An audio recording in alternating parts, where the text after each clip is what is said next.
নমস্কার দর্শক বন্ধুরা, আপনাদের নিজেদের চ্যানেল পৌরাণিক কথাতে আপনাদের সকলকে স্বাগত জানাচ্ছি। আজকের ভিডিওতে আপনারা শিবলিঙ্গ ও শিব পূজা সম্পর্কে অনেক কিছু জানতে পারবেন। যেমন বাড়িতে শিবলিঙ্গ রাখার নিয়ম, বাড়িতে রাখা শিবলিঙ্গ কিভাবে পুজো করবেন, শিবলিঙ্গের বেদির মুখ কোন দিকে হওয়া উচিত, কোন দিকে মুখ করে শিবলিঙ্গে জল অর্পণ করবেন, পূর্ব বা পশ্চিম দিকে মুখ করে জল অর্পণ করলে কি হয়, বাড়িতে শিব মূর্তি রাখার নিয়ম, বাড়িতে রাখা শিবলিঙ্গ কেমন হওয়া উচিত, বাড়িতে কয়টি শিবলিঙ্গ রাখা উচিত, শিব পূজা কিভাবে করবেন, মহাদেবকে কি অর্পণ করবেন, কোন পাত্রে শিবলিঙ্গে দুধ ও জল অর্পণ করবেন। শিবলিঙ্গ ও শিব পূজা সম্পর্কে আজকের এই বিশেষ ভিডিওটি আপনাদের সাথে শেয়ার করতে যাচ্ছি, তাই ভিডিওটি সম্পূর্ণ দেখুন। যদি ভিডিওটি ভালো লাগে তাহলে লাইক করুন। ভগবান শিব শঙ্করের কৃপা পেতে ভিডিওটি সকলের মধ্যে শেয়ার করুন। শিবলিঙ্গকে ভগবান শিবের নিরাকার রূপ বলে মনে করা হয়। শিবলিঙ্গকে প্রকৃত শিব বলা হয়। ভগবান শিব ব্রহ্মস্বরূপ। তার পূজা হয় দুইভাবে, মূর্তিতে এবং লিঙ্গে। তবে আমাদের দেশে লিঙ্গ পূজার প্রচলনই বেশি। দেবাদিদেব মহাদেব নিরাকার, আবার তিনি সাকারও। নিরাকার ক্ষেত্রে তার পূজা হয় লিঙ্গে, আর সাকার রূপে তার পূজা হয় মূর্তিতে। বাড়িতেও মহাদেবের লিঙ্গের পূজার চল রয়েছে। বাড়িতে বা মন্দিরে শিবলিঙ্গ স্থাপন করার কিছু নিয়ম রয়েছে। শাস্ত্র মতে শিবলিঙ্গ ঘরে আলাদা এবং মন্দিরে আলাদাভাবে স্থাপন করতে হবে। শিবলিঙ্গের বেদির মুখ উত্তর দিকে হওয়া উচিত। সবসময় উত্তর দিকে মুখ করে শিবলিঙ্গে জল অর্পণ করতে হবে। এক্ষেত্রে দক্ষিণ দিকে বসে বা দাঁড়িয়ে জল অর্পণ করলে আপনার মুখ উত্তর দিকে থাকবে। শাস্ত্র মতে উত্তর দিকটি শিবের বাম অঙ্গ। এই স্থানটি পার্বতীকে সমর্পিত। এই দিকে মুখ করে জল অর্পণ করলে শিব ও পার্বতী উভয়েরই আশীর্বাদ লাভ করা যায় এবং মহাদেবও প্রসন্ন হন। অন্যদিকে পূর্ব দিককে শিবের প্রধান প্রবেশদ্বার হিসাবে গণ্য করা হয়। এই দিকে মুখ করে জল অর্পণ করলে শিবের দ্বার অবরুদ্ধ হয় এবং শিব রুষ্ট হতে পারেন। তেমনি পশ্চিম দিকে মুখ করেও শিবকে জল অর্পণ করবেন না। পশ্চিম দিককে শিবের পিঠের অংশ বলে মনে করা হয়, তাই এই দিকে মুখ করে জল অর্পণ করলে পূর্ণ ফল পাবেন না। শাস্ত্র মতে শিবের মূর্তি সবসময় ঘরের উত্তর পূর্ব দিকে মুখ করে রাখতে হয়। তাতে পরিবারের উপর মহাদেবের কৃপা বর্ষিত হয়। খারাপ সময়গুলিতে ভয়াবহ কোনো আকার ধারণ করে না। আর্থিক এবং স্বাস্থ্যের উন্নতি হওয়ার সুযোগ থাকে। তবে শিব ঠাকুরের ছবি বা মূর্তি কখনো শুধু মাটির ওপরে স্থাপন করবেন না। তবে যেখানে রাখবেন সেই জায়গাটি ভালো করে পরিষ্কার করে একটি সাদা কাপড়ের আসন পেতে তার ওপরে রেখে পুজো করবেন। শাস্ত্র অনুযায়ী বাড়িতে শিবের ধ্যানমগ্ন মূর্তি বা ছবি রাখলে গৃহস্থের প্রভূত উপকার হয়। পরিবারের প্রতিটি সদস্যের মন শান্ত হয়, রাগ দূরে থাকে এবং পরিবারের সবাই মিলেমিশে থাকে। তবে ভুলেও বাড়িতে নটরাজের মূর্তির পাশে শিবের মূর্তি বা ছবি রাখবেন না, কারণ শাস্ত্র মতে মহাদেবের এমন মূর্তি রাখলে খারাপ কিছু ঘটে যাওয়ার আশঙ্কা থেকেই যায়। প্রায় সব বাড়িতেই শিবলিঙ্গ প্রতিষ্ঠা করা হয়, তবে ঘরে স্থাপিত শিবলিঙ্গ খুব বড় হওয়া উচিত নয়। এটি সর্বোচ্চ 6 ইঞ্চির মতো হওয়া উচিত।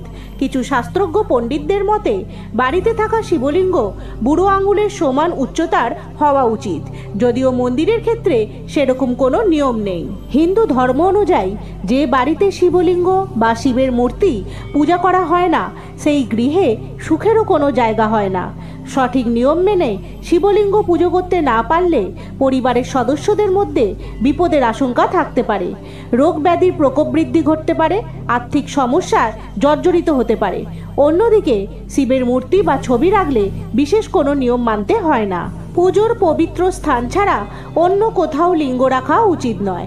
নিয়ম করে পুজো করতে না পারলেও শিবলিঙ্গে রোজ জল ঢালা আবশ্যক। সেই সঙ্গে একটি বেলপাতা অর্পণ করলে প্রভু বিশেষ তুষ্ট হন। তবে বাড়িতে কেবলমাত্র একটিই লিঙ্গ রাখা উচিত। একাধিক শিবলিঙ্গ গৃহে রাখলে তা অশুভ। শিব পূজার ক্ষেত্রে মূলত গঙ্গা জলই যথেষ্ট। তবে সোমবার কিংবা বিশেষ কোনো দিনে দুধ, জল, ঘি, মধু দিয়ে শিবলিঙ্গ স্নান করানো বিশেষ ফলদায়ক।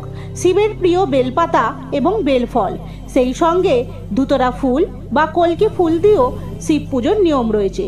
গরমের সময় সারাদিন শিবকে জলে রাখারও নিয়ম আছে। এছাড়া শিবের প্রিয় মাস হলো শ্রাবণ মাস। প্রতি সোমবার এই সময় বাবার মাথায় জল ঢালতে হয়। শিবলিঙ্গে কখনোই তুলসী পাতা অর্পণ করতে নেই। শুধু বেলপাতা বা সাদা কোনো ফুল দিয়ে শিবলিঙ্গ পুজো করতে হয়। বাড়িতে মূলত পাথরের তৈরি লিঙ্গই রাখার নিয়ম। সেক্ষেত্রে সাদা ও কালো এই দুই বর্ণের লিঙ্গ দেখা যায়। কথিত আছে সাদা শিব ত্যাগের প্রতীক, তার পুজো বাড়িতে করা উচিত নয় বলেই অনেকে মনে করেন। তবে স্ফটিকের শিবও পুজো করেন অনেকেই। এছাড়াও শাস্ত্রে বাণলিঙ্গ শিবের কথাও উল্লেখ আছে। এই বাণলিঙ্গের ওপর সব দেবতার পূজা অর্চনা করা হয়। এই বাণলিঙ্গের মধ্যে শ্রেষ্ঠতর লিঙ্গটি হলো পারদলিঙ্গ। তাই বাড়িতে নির্দিষ্ট নিয়ম মেনে শিবলিঙ্গ প্রতিষ্ঠা করলে শুভাশুভ ফল পাওয়া যায়। তামা, রূপো বা কাঁসার পাত্র দিয়ে শিবলিঙ্গে জল অর্পণ করতে হয়। ভুলেও স্টিলের বাসনে শিবকে জল অর্পণ করবেন না। শিবকে জল অর্পণের শ্রেষ্ঠ পাত্র হলো তামা, কিন্তু তামার লোটায় দুধ অর্পণ করতে নেই, কারণ তামায় দুধ দিলে তা বিষের সমান হয়ে পড়ে। শিবলিঙ্গে কখনো দ্রুত গতিতে জল অর্পণ করবেন না। শাস্ত্রমতে জলধারা শিবের অত্যন্ত প্রিয়, তাই এক ধারায় ধীর গতিতে জল অর্পণ করা উচিত। জলের ধারা সরু হলে শিবের বিশেষ আশীর্বাদ লাভ করা যায়।